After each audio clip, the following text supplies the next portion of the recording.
की, भारत माता की, भारत माता की, वंदे वंदे वंदे।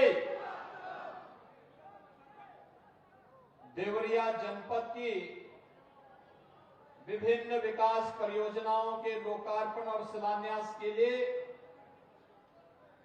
आयोजित आज के इस कार्यक्रम में मंच पर उपस्थित प्रदेश सरकार में मंत्रिमंडल के वरिष्ठ सहयोगी, कृषि मंत्री और इसी माटी के लाल श्री सूर्य प्रताप शाही जी, जनपद के प्रभारी मंत्री और पड़ोसी जनपद के सपूत, जनपद है या राज्य,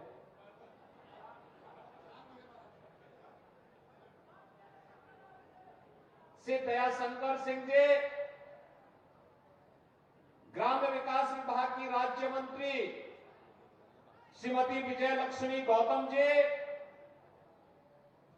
देवरिया के लोकप्रिय सांसद डॉक्टर रमापति राम त्रिपाठी जी,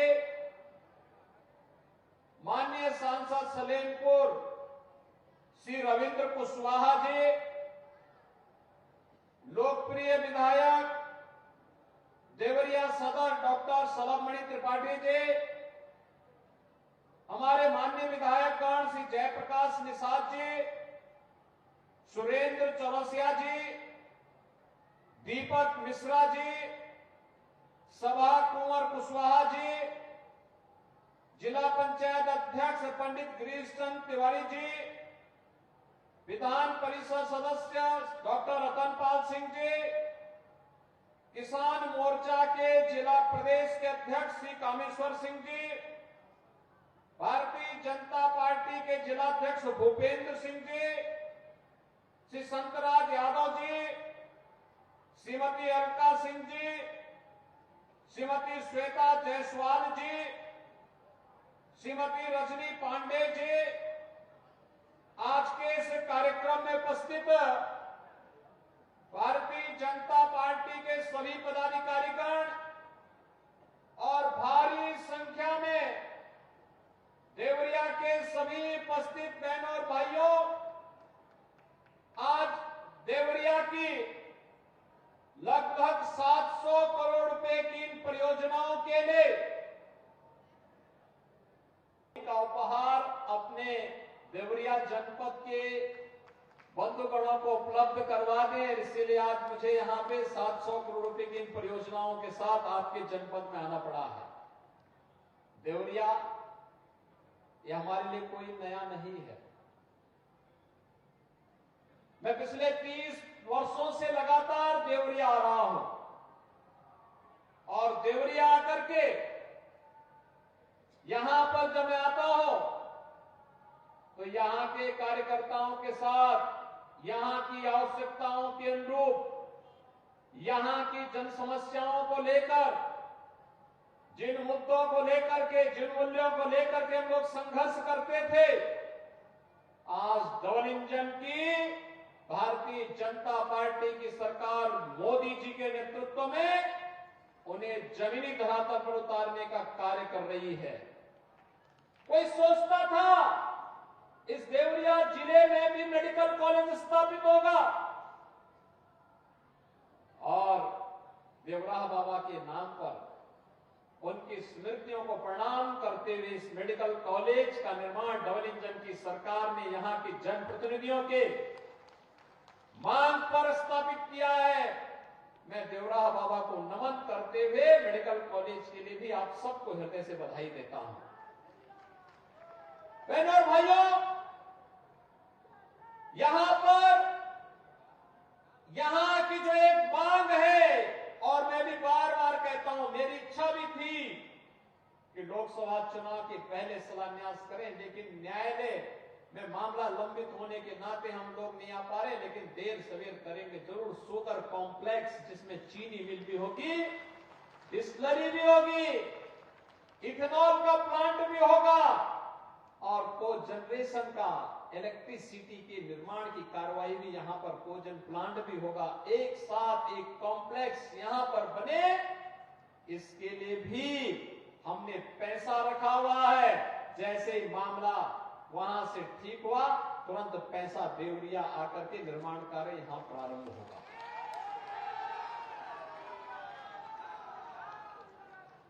बहनों और भाइयों, आज देवरिया और कुशीनगर के लिए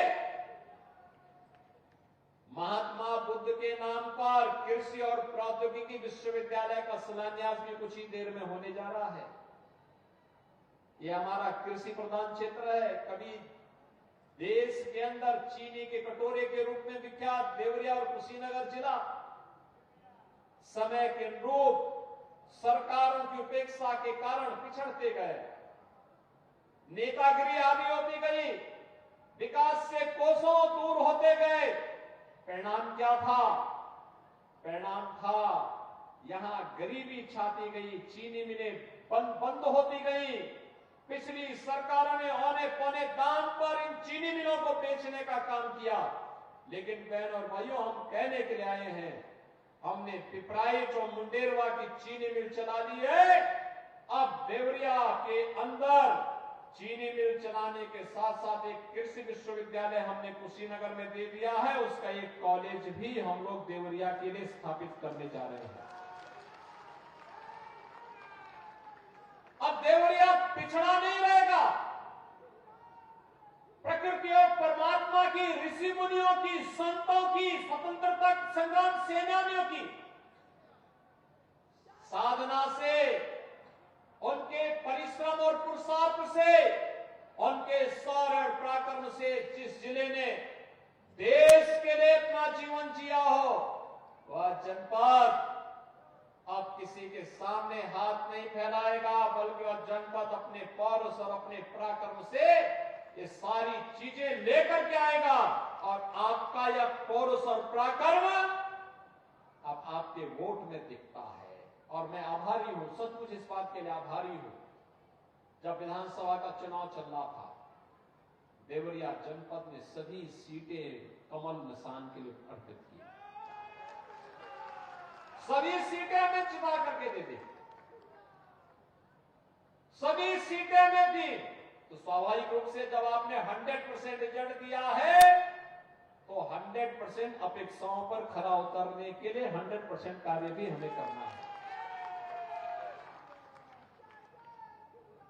परिणाम जब पूरा आएगा तो परिणाम के लिए, उसके लिए फिर हमें भी उतनी मेहनत से कार्य करना है। और बहनों भाइयों, कभी आप सोचते थे कि आवास बन पाएंगे?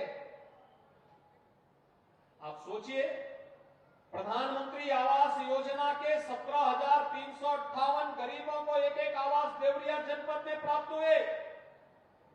अगर डबल इंजन की सरकार नहीं होती तो क्या ग्रामीण क्षेत्र में हर गरीब को 17,000 से अधिक आवास मिल पाते? मुख्यमंत्री आवास योजना में भी 1,389 लाभार्थियों को यह लाभ प्राप्त हुआ।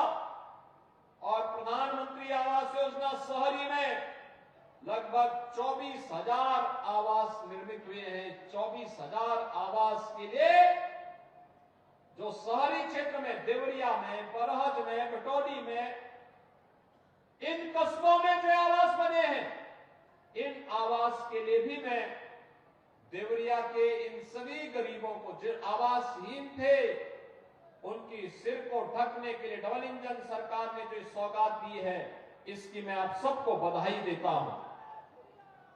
स्वच्छ भारत मिशन में अकेले देवरिया जिले में 2,44,000 परिवारों को एक एक शौचालय प्राप्त हुआ।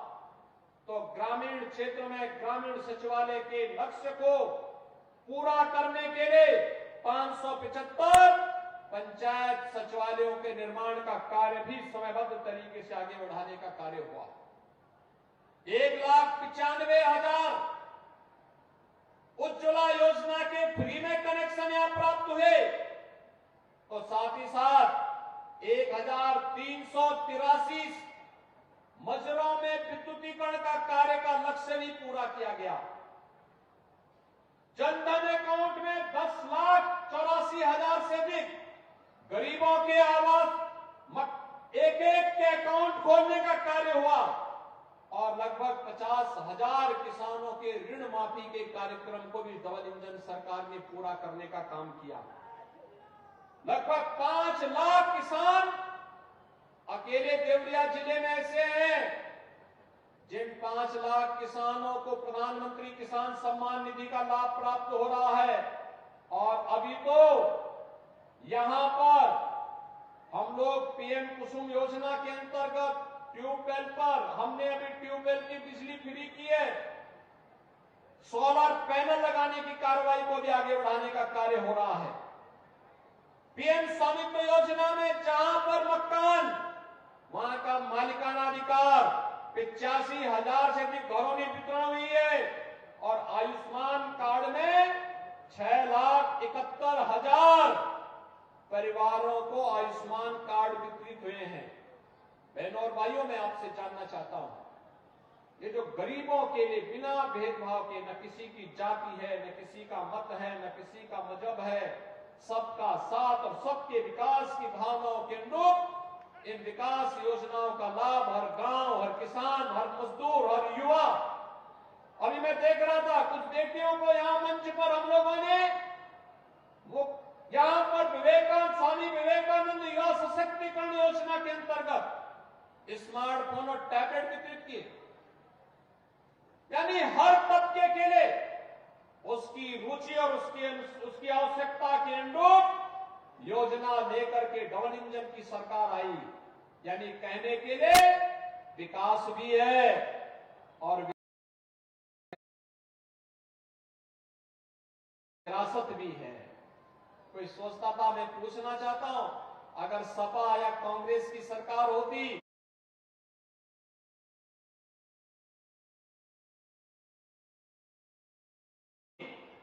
तो बहनों और भाइयों, क्या अयोध्या में भगवान राम का मंदिर बन गया होता? क्या ये लोग बना पाते? क्या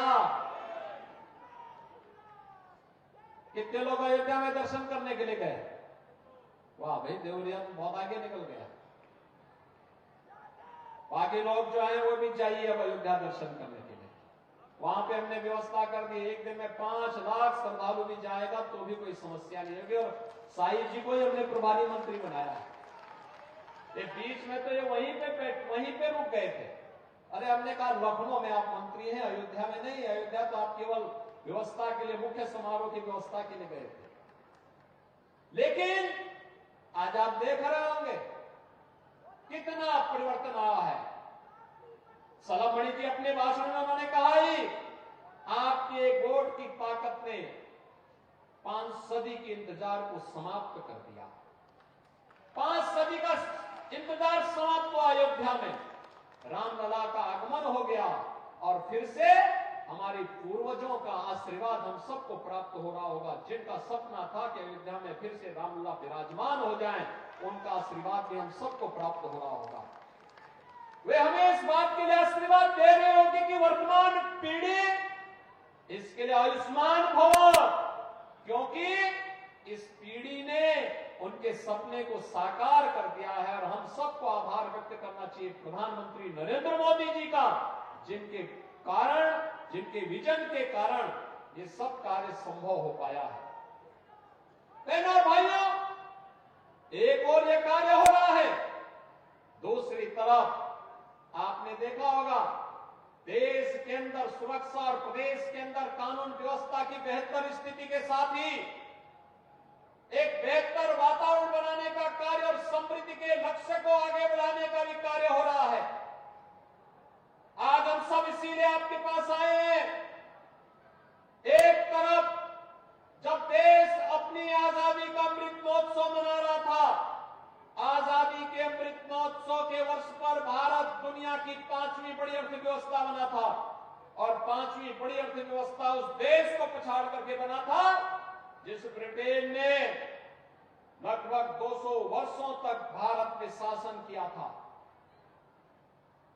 प्रधानमंत्री मोदी जी को तीसरे कार्यकाल में एक अवसर दीजिए, भारत दुनिया की तीसरी बड़ी अर्थव्यवस्था बनेगा और भारत को दुनिया की तीसरी बड़ी अर्थव्यवस्था बनने का मतलब हर व्यक्ति की आय में बढ़ोतरी होना, हर एक के जीवन में खुशहाली आना।